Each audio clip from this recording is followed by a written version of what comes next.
funny. You've brought up a bunch of times LGBT. LGBTQ. I was going to say, you never said the Q. This is gonna hurt. It's time for the Suffering Podcast. You wouldn't be able to go into the hospital room if you were sick and dying because it has to be a family member. That kind of sucks. I get that. Yeah. I get that. But other than that, it's just a financial contract. Like you guys, what do you guys drive? Honda. You drive? Yeah, you gotta flip to Toyota. One of our sponsors is Toyota of Hackensack. So Toyota of Hackensack, they're a little bit different than the rest of the world's dealerships. They treat you like family. They bring you in. First responders, we don't trust anybody. We really don't trust anybody. I trust them. I actually know one of the owners, and every time he's taking good care of me. He takes care of all my friends. So go to ToyotaHackensack.com. If you're looking for a car, let them find you one. You know, it's funny. You've brought up a bunch of times LGBT. LGBTQ. I was going to say, you never said the Q. Yeah. Every time you bring it up, you just say LGBT. Well, I was always taught that queer is a derogatory I think term. queer is an offensive term. If you called someone a queer growing up, that was offensive. I think the word's less offensive now in our community. Well, I mean, because now it's accepted. It's still not LGBTQ. appropriate. Well, you took it back. That's what you did. Kind of. You took it back. So when I was growing up, it was just LGBT, but now it's actually LGBTQI plus. All right, enough of this. You just are. How about we just say you are what you are? They're taking Enough. They're taking over the whole alphabet. Yeah, listen. We're A through Z. We're gonna add K for you, buddy. K for me. Kevin, yeah. Either LGBTQ or Kevin. That's because I'm my own species. There you go. There you go. No, I just, it just hit me that you never mentioned that Q, and I was wondering if there was any reason behind that. Yeah, just because for so many years it was that, It's and just we've added LGBT. letters, and my mind's simple. I go back to the first thing I was taught. But yeah, it's LGBTQI plus now. Because queer to me, What's the I stand for? I believe it's intersexual. I was going to say indecisive. come on, I don't know. you know what? Come on. But it was always an offensive term to me. But it didn't mean gay, really. It meant meek. Well, queer means odd. I mean, yeah, queer means odd, but it's again that's really offensive. Yeah, exactly. There's nothing odd about you So guys. now they're calling you odd by calling you queer. But it always meant meek. I mean, as a matter of fact, on the playground when I grew up, we used to play smear to queer with the ball. Smear to queer. That's what it was. So one person had the ball, and you just ran around from everybody, and everybody tried to tackle them. That's what it was. But it was about. It was more a term. Now you know what I go through like on a weekly basis. I mean, Listen, he's the reason we can't play dodgeball anymore in school. Yeah, Yeah. I am. But I told but they're you. going to bring back smear the queer.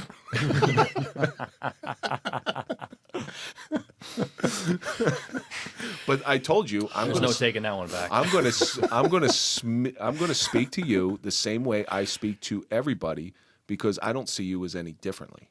And that's Appreciate that. That's my power is to speak openly and honestly.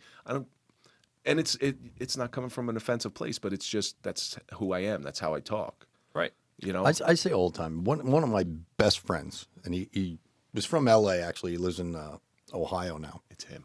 No, it's his best friend. He is the gayest black man you ever met. He is absolutely hysterical. If I'm having a bad day, I call him, and I know I'm going to be smiling by the end of it. I'm just going to be laughing. I mean, I haven't seen him in probably 10 years, but I know he's always a phone call away because he's always just happy-go-lucky no matter what. He's truly what's a gay going on. man. He's a happy man. He just sent me pictures of the Columbus, Ohio Gay Pride Parade the other day that he was in. Now, one of the And things, like I said, he's just happy-go-lucky. you've showed me pictures of him, and he is very Flamboyant. Flaming is another term. Yeah. You guys aren't. You guys aren't. I don't know. Is it the situation that? So I don't know. I mean, I have friends that are very flamboyant, and it never even crossed my mind for me to ask them why. It's just that's who they are, and I accept them for who they are. I was raised to be clean cut. Dress nice, present yourself. Why do you think that some gay men gravitate towards that, and lesbian women? You'll see the masculine form of the I lesbian. don't know. In my case, it was responsibility. When I go out, even when I'm not working, I'm representing my town. I'm representing the fire service, representing the medical service. So I'm always representing somebody, whether I'm on my own time or on paid time. Because it's a very stereotypical view of especially gay men. Oh, he's flamboyant, he's flaming, and I've seen this before. I've seen this before where when gay men, especially gay men, get into a group, it kind of gets notched up a little bit. Yeah, you kind of feed off each other. Yeah. I mean, does that happen? Yeah. Yeah. Yeah, we've been around some of our more flamboyant friends, and then you relax a little bit, you let go, and you just kind of Your S's start to yeah roll a little bit. Yeah, a little bit. I thought you said asses at first. I was going to say, you know what? You are such a scumbag. Well, you are the one who owns the assless chat. You got a pair of those too? Yeah, I borrowed them from Kevin for a Halloween party one day. But that goes all the way back to like the Blue Oyster Bar. You ever watch Police Academy? Yeah. The Blue Oyster Bar. And that was like the stereotypical gay bar. And I know they're not like Well, that. that was a leather bar. What? That was a leather bar. Okay, I'm Oh boy. okay. Here we go. You're gonna need another podcast. What the hell is a leather bar? Is Well, that was the Blue Oyster. but what's a leather bar? All it's You have to wear leather to get in? all the individuals in the bar have a fetish for leatherwear. Did you notice the whole bar? Yeah, was all I did, but I guys never wearing leather? put two and two together. I just thought that was the conceptual idea of what a gay bar was. We'll in teach the you. 80s. We'll teach you core math. Well, the other thing that's big in gay bars is they all wear like bright red shirts. So, different venues, different groups. Like there's bars that focus to lesbians. Mm-hmm. There's bars that focus to the leather community. a lot of cosmopolitans. Yeah. Is that the? I don't is that even the pink know what- drink? Is it really almost like a theme bar type thing? Yeah.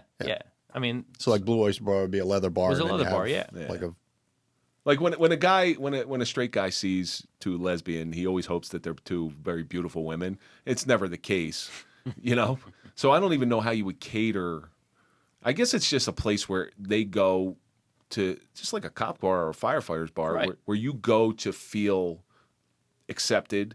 People are going to get you. You can be yourself. right. You're around people of you're your not own, judged. Right. You're around people of similar interests. Now, when you go out, with Marc around his firefighters. All right, do you feel accepted by them? Do you get it? Because again, this happens with spouses all the time, where they go there and they sort of gravitate towards the other spouses. They all love me more than him. I was just gonna say, I think they like him more than they like me. Did you ever go to like the fire convention in Wildwood? So we haven't been yet, but we go to the I'm one. dying to go. Yeah, we just got back from the one in Harrisburg. Oh, in Pennsylvania? Yeah, we go to like the Harrisburg. They got some show, good yeah. restaurants out there. I spent some time in Harrisburg. Yeah. Not at your bar though. No. I wasn't there. How'd you know there was? How'd you know there was one there? Yeah, exactly. Well, you had told me you're. He was googling it. I was googling. I did my research before I came in here. He was Googling it as he was driving through Harrisburg. And Where's you, a good place to eat? Nick, you're in an ideal situation when it comes to the spouses of first responders because you feel your husband, your prospective husband, Fiance. fiance. I don't like that word. I don't like that word for male female. I'm not French. I'm American. This is America. Fiance. This is America, greatest country in the world. All right, we don't say those French words. It's But- too hard to pronounce. But so you're I prospective husband. That's the term. I'm going to stick with that. I'm bringing that one back. Look up prospective husband in the dictionary. It says fiance. Go ahead. Do you know what?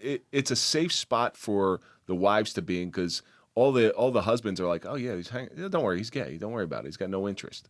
When if you ever wanted to turn the tables, man, you'd have like a buffet. That's all you got to do. That's all gay men got to do is just have that like, yeah, today I think I'm going to change, and you kill it. You kill it. I just try to go for their husbands. Sausage Turn 'em. party. Sausage party. It's called Friday night for you, buddy. But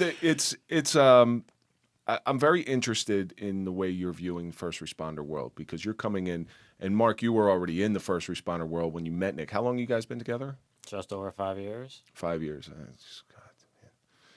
I still think you need to rethink this marriage thing. I'm going to try to talk you out of it because I like you guys and I want you guys to be happy. Coming from a guy that's going through a divorce, I would stick away from marriage for a little while.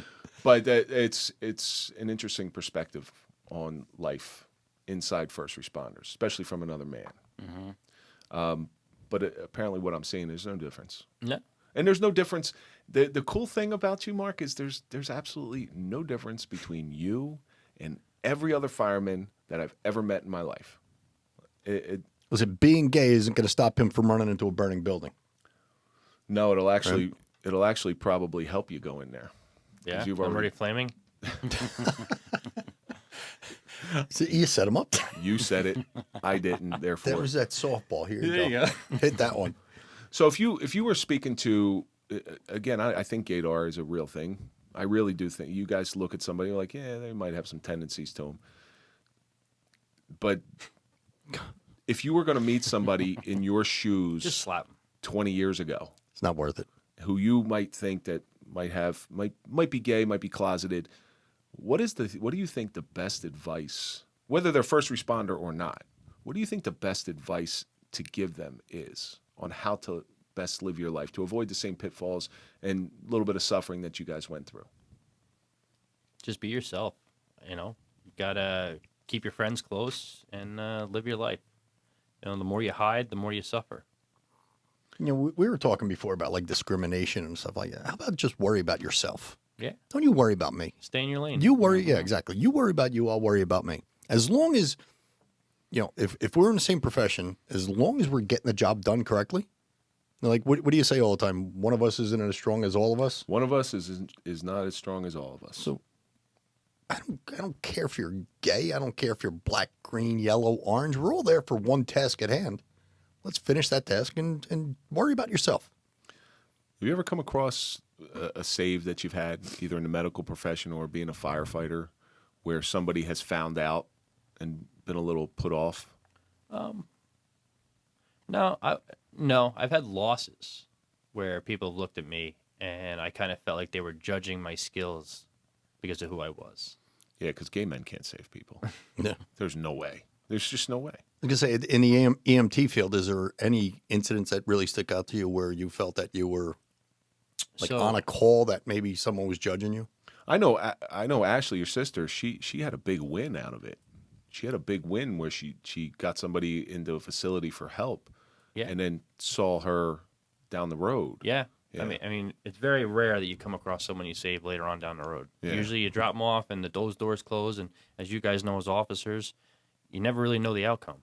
Do you plan, Nick? Do you plan on letting Marc be a firefighter for as long as you guys are together? I think that's your wedding vows, right there. As long what as he you loves both, to do. as long as you Nick, both shall live. you never wanted to be first responder and get into that field? It's not for me. But you would just join the auxiliary. So what's the auxiliary's duties? Just whenever there's like a fire, we get called out, bring water, coffee. Which is more important than you can possibly Absolutely. imagine. We Especially need the those support. long sustained calls. Oh yeah, we need that support, and without that support, we have a really tough time. So Yeah. thank you for stepping up and doing your part. Where you might not throw on the boots and the coat, but you're But doing you're something. just as a spouse of a first responder, you're just as important as a first responder. Yeah.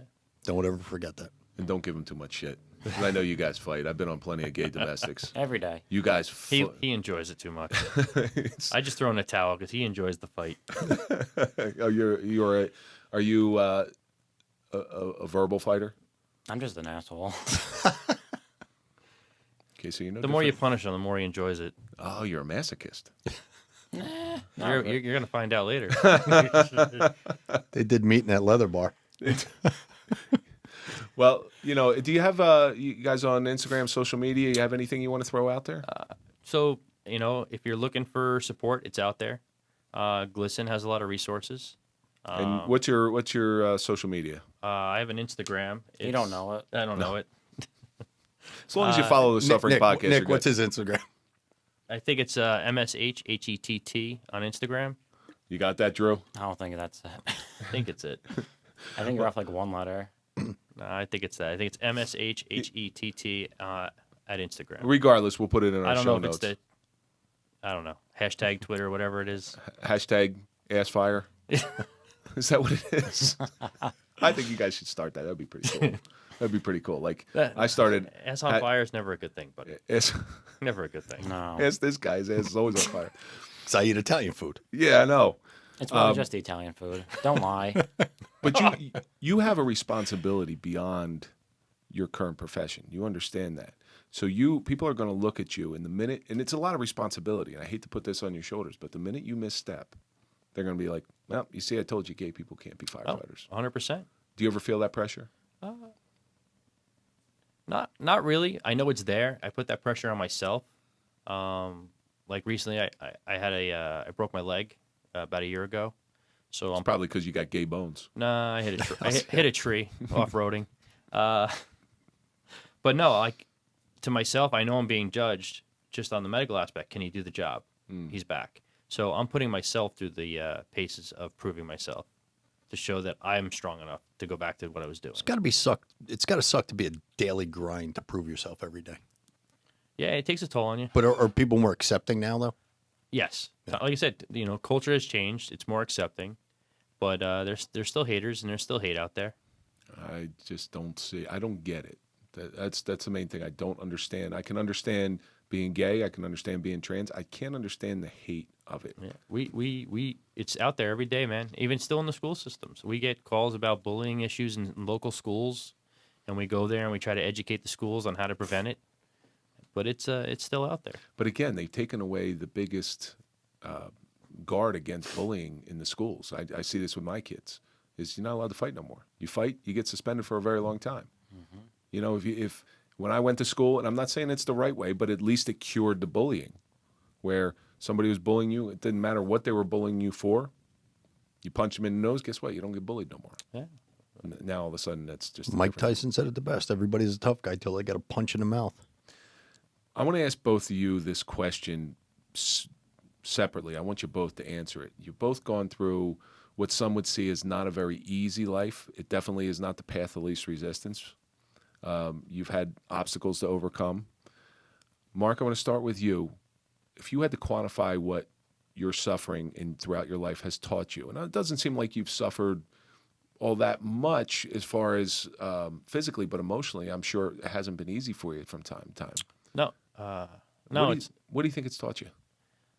Just to be true to yourself, stay strong. And, we all suffer in different ways.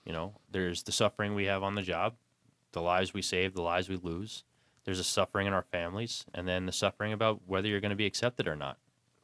Walking into a room with, two men, are they going to accept me for who I am, or are they going to judge me for who I am?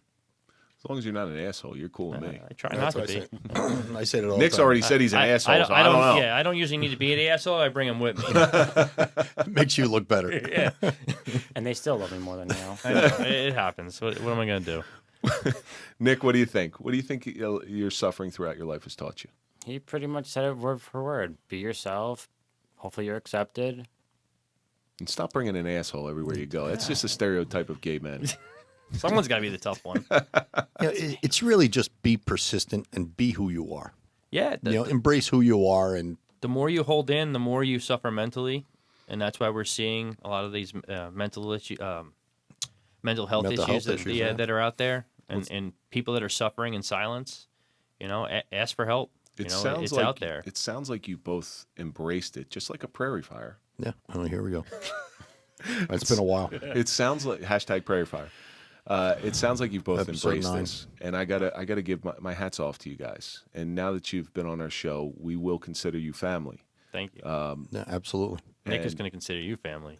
Wait till later. You don't sleep with your family. What's the matter with you? Going to consider you more than that. You just ruined it. I was all into it, and then you just ruined it, Nick, by calling me family. It's just not good. Then it's I didn't say family. incest, He said then, right? family. Listen, I was going to bring you guys honorary gay cards because listening to the previous podcast, man, I wasn't sure. We're still not sure. The jury's out. But thank you guys for coming and having this open, honest discussion. Honorary gay card. I'd love to carry around an honorary gay card. Are you kidding me? I'd flash that. I'd put that as a magnet on my car. I'm not gay, but I'm an honorary one. I knew whose cars I'm chasing later. We thank you. We need more conversation like this to get the ignorance Thank away. you for having us in. Thank you. And you guys are welcome back any single time. And also thank you for these nice challenge coins. And if I have I know it's from your fire department, but do you want to give out the name of your fire department? I feel like? Yeah, Elmwood Park Defender Company number 2. I love challenge coins. It's going to be a prominent place in our studio from here out. One of the only firehouses in northern Jersey to rescue an alligator. I see that on here. Yeah. How did you listen out? What? We got the company got called for a alligator in the Passaic River, and they got out there in the boats, and sure enough, Elmwood Park. 4 foot. I forget what breed it was, but 4 foot alligator. The old East Patterson. Yeah, Dundee that's Lake. East Patterson. Well, once again, thank you so much for coming in here and sitting Guys, down. it really was a pleasure. I appreciate you Thank you. coming Thank in you. open and honest, and I think it's great what you guys are both doing. And that's going to do it for this episode of the Suffering Podcast. And let's think about all the stuff that we learned today. Normal is normal. Being good at your job has nothing to do with sexuality, unless you're a porn star. There is no gay history. There's just history. And there's no such thing as a gay fireman. You're just a fireman. And you're a damn good fireman. Amen. But most importantly, be yourself. And that's going to do it for this episode of the Suffering Podcast, the suffering of a gay firefighter. Now, you know what? We're going to scrub the gay. It's just firefighter. Well, it's like, you know what you call a gay pilot? A pilot. It's a fucking... You walked into that one. Hey, I want to be an air traffic controller. Don't forget to follow us on social media, Mike _Failace, me at Real Kevin Donaldson. Don't forget to follow the Suffering Podcast, and we're going to see you on the next episode of this show on